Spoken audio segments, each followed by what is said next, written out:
Welcome back, everybody. 'Tis harvest time, and it's also Thanksgiving. And I thought this year, while everybody's in their house and all that kind of stuff, we will go over how to cook the turkey. But first, I want to brine the turkey. This is the first time I've had a chance to brine a turkey before. Never done it. A lot of people I know have done it, and birds taste really good. So I wanted to take us here today on the eve of Thanksgiving, and we're going to brine this turkey, and then tomorrow we're actually going to deep fry it. So this video might be past Thanksgiving, but for a Christmas bird, you may want to do that. We have some very simple ingredients. We have some vegetable broth. We have some apple cider, garlic, navel oranges, of course the salt for the brine, brown sugar, peppercorns, fresh ginger, aromatics, and a big pot for it to go in.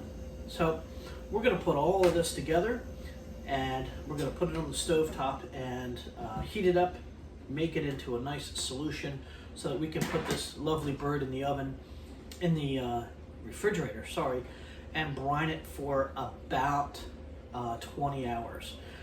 They say you don't want to go over 24 hours because it tends to make the meat a little mealy. So we're going to do that, and then tomorrow when we put the bird in the deep fryer, we're going to cook it early so we can let it rest for hours so that it really has a chance to juicen up. So let's get a little closer here, and we will get you on this cutting board, and we'll show you how we do this. All right, guys, we're at our cutting board, and we're going to start with our oranges. And I just went to the store and picked up some navel oranges, nothing special. I did rinse them off, and I did take the parts off the bottom. So what we're going to do with this, let's clear off some space here, get our stock pot, and then what we're going to do is, because we're going to boil it, all the oils that are in here are going to infuse this liquid. So we're not terribly worried about trying to get all the oils out, because when I boil them and heat them up, all those oils will be released in that process. These are big onion. These are big. Geez, I keep trying to call them onions. Big oranges, and I like the taste of navel oranges. So you can choose any one you wish. Make sure you take off all of the stickers and stuff on there.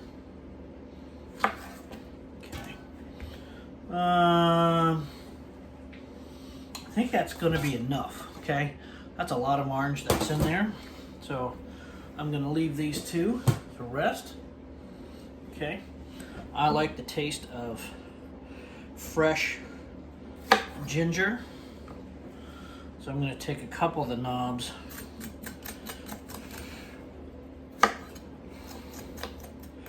and just using the sharp side, scrape the ginger down. I always scrape it down on the rest of the knob because it's really easy to do that.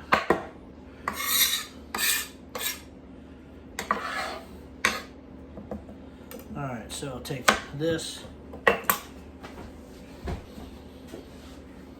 Okay, what I want to do here next is to use my board scraper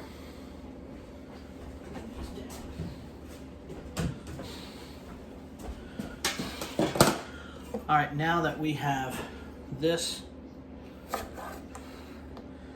we're going to slice it down. Don't need to really kind of mince it. Again, because this is going to be boiled, it will release a lot of those flavors. And we're not going to be eating those raw pieces of ginger. That would be nuts. All right, so what do we have next? We have our peppercorns. I just kind of eyeballed what I wanted. Again, those are going to be there. I have a cup of brown sugar and a cup of kosher salt flakes. So they'll be easy to go down. Now, brown sugar, as you guys know, if it's not wrapped tightly within an inch of its life, it will harden up. So what I do with my brown sugar is it goes in a Ziploc bag, but that's not good enough. So what I do is when I open it top all the way up. Some people will just put a little hole in the side. So what I do is I take it, after I've opened it, smash it down into a log roll and very tightly roll it up and just take a rubber band, tighten it up. That is an air seal that will last indefinitely, and there's no air that's going to go in there, so the brown sugar will not get hard. All right, good. So I'm going to dump the brown sugar in there.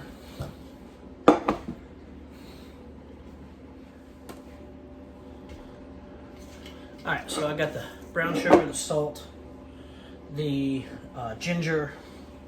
I'm going to put some aromatics in there. Okay, this whole thing is going to go in. This has some sage, just has a bunch of different aromatics. I don't want to stick all of those in, but I'm going to separate them out 1 to 2 sprigs of each. I don't want anything to be too powerful. And then a little bit of thyme. A little bit. Thyme is a very pungent. Okay. All right, so we have our aromatics, we have our salt, we have our sugar. Now it's time for our liquid. I tend to like to use, in all my cooking, chicken broth or beef broth or some broth as opposed to water. I want to try to impart as much as I can in there. Whether it's organic or not is up to you. This just happened to be on sale at my local grocery store. So I'm going to put a gallon of this in here.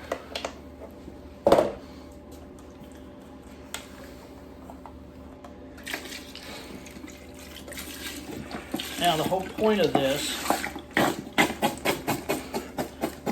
is we want to get as much flavor into the bird as we can. So as this brines overnight, the regular cells that are in the meat will open up and exchange the regular water molecules in there, open the pores to the meat to be able to accept this brining liquid and flavor that it's in there. Now, what do we have next that we add? Okay, so we're going to put some, just some good quality apple cider in there. Alright, let's do this. And a little bit of this. So if you have just a little bit of apple cider, you can add that in there. And of course the proverbial garlic that you have in there. I just got this just chopped up. Oh.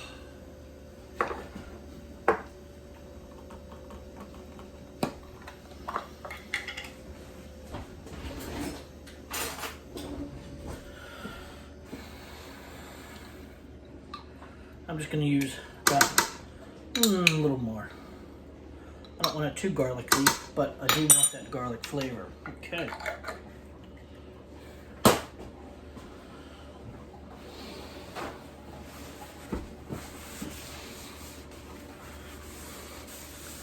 All right, so now we have all of our stuff in there.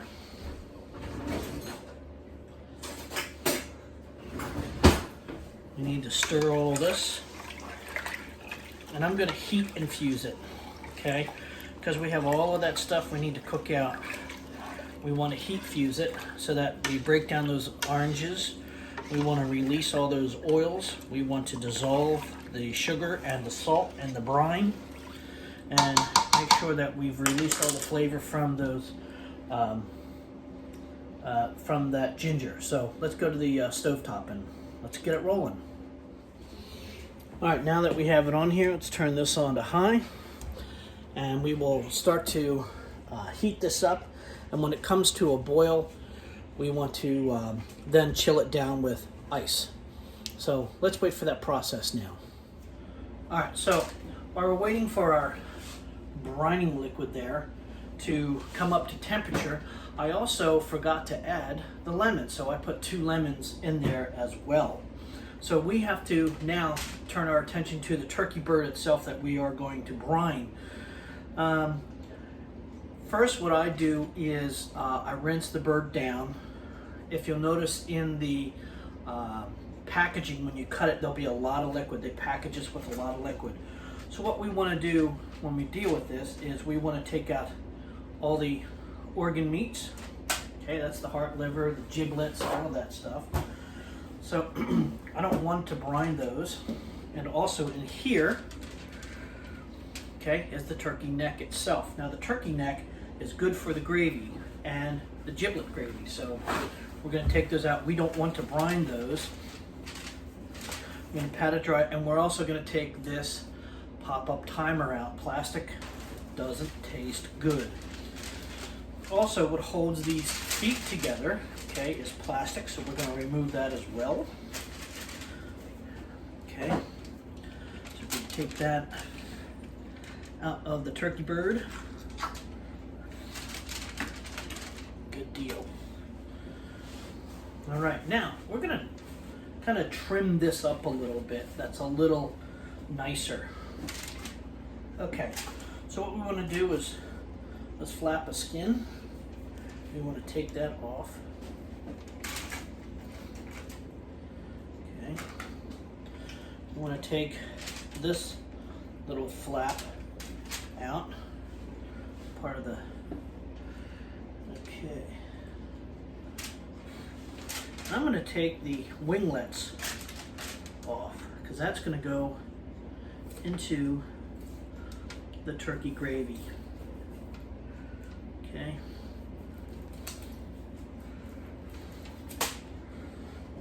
All right.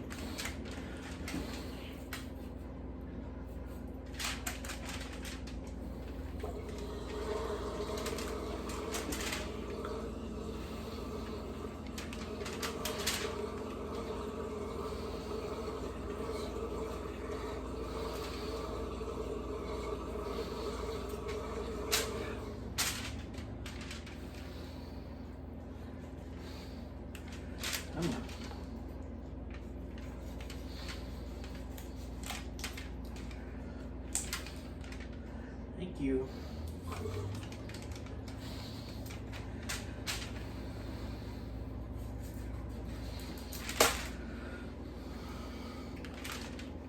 Okay. So let's continue to pat down this bird.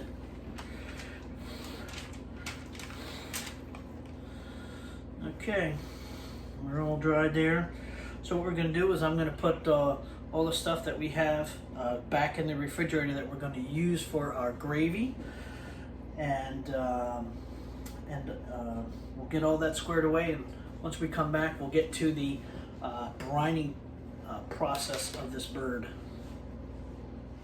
All right, so as you notice, we're getting pretty close here. We're getting some steam coming off. We're getting pretty close. You'll start to notice that these oranges are starting to release, and the smell is just, oh man. All right, well, let's continue on. All right, so as you start to notice here, we're getting to a boil, and I want to make sure I set our kitchen timer for 5 minutes.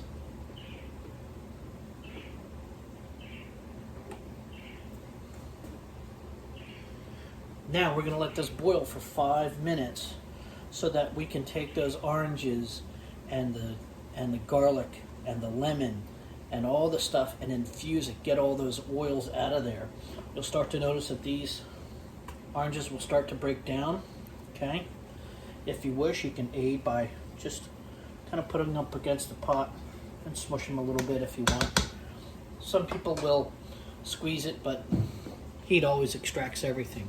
All right, let's get to it. Okay, it's been 5 minutes. Let's turn the heat off. Let's turn the kitchen timer off. And now, you'll notice, oh, the smell out of that brine is just yummy. So we're going to take it off the heat. Let it cool down for probably about a half an hour, 45 minutes. And then we'll add ice to this to chill it down. So the reason why we don't want to put the bird in now is because it will raise the temperature. We don't want to cook the bird. We want to brine the bird. So we want to make sure that it's at least below room temperature where it just feels like cool liquid that would be in there. And that's what the ice will do for this. And right now, way too hot. It'll cook the bird and that will not be brining. That will be probably poaching. Doesn't taste good. All right, let's wait for this to cool down a little bit and then we'll add the ice and then the bird. All right, so it's been some time. I want to say it's probably about an hour, maybe an hour and a half maybe. It is still a little warm. It's not as hot as it was when it was boiling. But now I want to add the ice to it so that this will cool down and it won't cook our turkey. So we grab, I'm not worried about dilution, worried about temperature.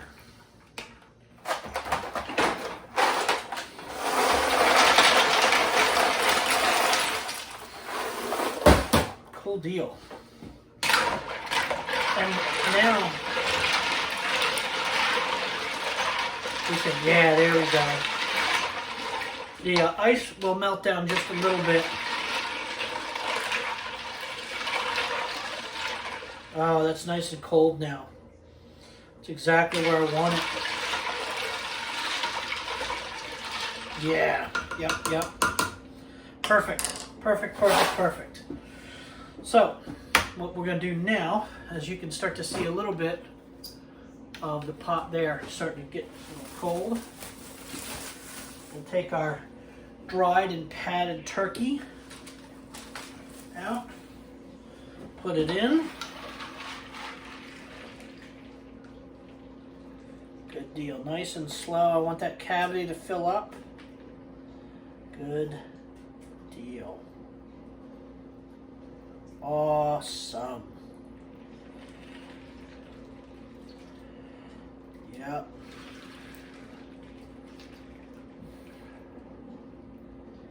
Good deal. Wait for this just to equalize. All right. So I'm going to put a lid on top of this. I'm going to put a lid on top of this. This is going to go in the refrigerator overnight. Now, I'm going to stop the video here. This will be just brining the turkey. I'm going to make sure that I might put it in a little larger container because I got some turkey exposed. We want to make sure that this whole turkey is covered or the brine won't brine the entire bird. So this is the part on the brining. I'm going to do another video on actually once we get it out of the brine and to actually deep fry the bird, the turkey itself. But that's the brining process in its own. So I'm going to leave this overnight, and tomorrow we will pick it up and take this out of the brine and pat it dry. Make sure our oil is hot enough, and we will deep fry this bird and we will enjoy. So stay tuned for part number 2 of actually deep frying the bird, but this is actually brining the bird. So we'll leave this overnight to brine and cook and get all that goodness that we spent so much time on earlier today. Thanks for joining me. Thanks for watching. Hopefully this will help you to brine your bird and have a more flavorful turkey itself. So this helped you, give it a thumbs up. Please, if you haven't, subscribed, and we'll talk to you later. Thanks. Bye-bye.